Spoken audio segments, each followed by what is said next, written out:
Rising. If you're a woman struggling to balance life, you are not alone. Between chores, work, and then friends and family, it can be very difficult to find that perfect balance. Yes, author and coach Tameika Devine is here. She has a few tips this morning she's going to give us, all of us here. Mothers, we have folks that have multiple businesses and do a lot of different things. So thank you for being here with us. All right, Devine rules of 3. We've got to start with that. Definitely. So what I tell people is I hate when people say work-life balance because there really is no such thing. So what I practice is work-life integration. How do you integrate what you have to do professionally, personally, with your family and the ones that you love? And if you find that integration, you will be less stressed and be able to get more done. Okay. So we want to talk about those 3 rules, right? Yes. Okay. So give us a little bit more about those 3 rules. Okay. So the work-life integration, just figure out how do you pull in where you have an opportunity to bring in your kids, your loved ones, your husband into doing what you're doing, not kind of getting a strict schedule, but getting what you need. The second thing is also understanding that you have to live by your own rules. You know, everybody wants to hashtag my best life, but they're really not living their best life if they're living by other people's rules and other people's expectations. You know, what works for you may not work for me, and that's okay.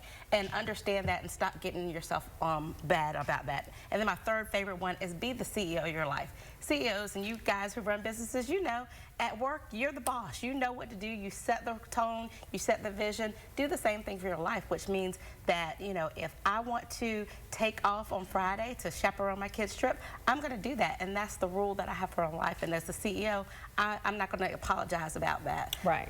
Right. It can be a little overwhelming to figure out where you need to start to make sure you're doing these 3 things, managing expectations and that kind of balance, and then living life on your own terms. So for us on the couch and those at home that are like, how do we do this? Where do we even start? I feel overwhelmed. Right. What's a starting point to making sure we're hitting those 3 things? So the starting point first is setting your priorities that align with your goals and being unapologetic about having those priorities and those goals. So, you know, I think about, you know, Harry and Meghan. You know, they got a lot of flack about, you know, setting their own rules, but I mean, they're being the boss. I mean, they said this is what may have worked for other people, but this is what works for us, and we're going to set our own rules, and it's guided by their priorities, which their priority is their family, and they're figuring out the way to do it. And so if you have those priorities and you set your goals around your priorities, then it's easier to figure out what deserves your time and what doesn't. What do you do about competing priorities, right? When you have to say, okay, I have to go here, I have to do this, I have to feed a little person.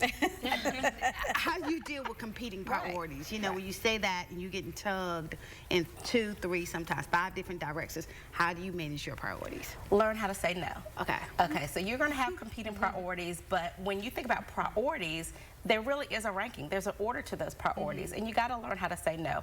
I love being in the community, as I know all of you do as well, and you've got people who are asking you to do stuff, but you've got a little one at home, you've got a business to run, so you've got to figure out what again aligns with what goals align with your priorities, and then rank them. Sometimes you can't do everything, and it's okay to say no. Right. Anybody else have a question for her? Yeah, what caused you to want to speak on this? What's your passion behind this? What's just your why? So I am a wife and a mom. I'm also a practicing attorney, an elected official, and a business owner. As you can tell, I wear a lot of hats, and all of those things are important to me. But what I learned is that, you know, folks will come up to me and say, well, Tameika, why are you yet doing another thing? Why are you doing this? And then I felt like, you know, I was expected to live life on other people's terms. And I had so many women saying, oh, I wish I could do what you do. And I'm like, you can. And so I realized that because other women were struggling with what I used to, I needed to speak out and say, you can do it all. You got to figure out what is all to you and not live by other people's terms. And once you figure out what's all for you, it's easier for you to get it done. And so more of us can be out there, you know, being the boss of our life, being the CEO of your life. And now you're here with us. I am.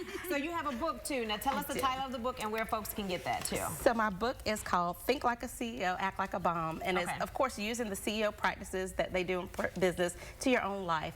And it's the pursuit of work-life integration. You can get it on Amazon and on my website, which is A Devine Life. And Devine, of course, is my name, but it also stands for doing everything victoriously while intentionally navigating expectations. So just remember, navigate those expectations the way you want to.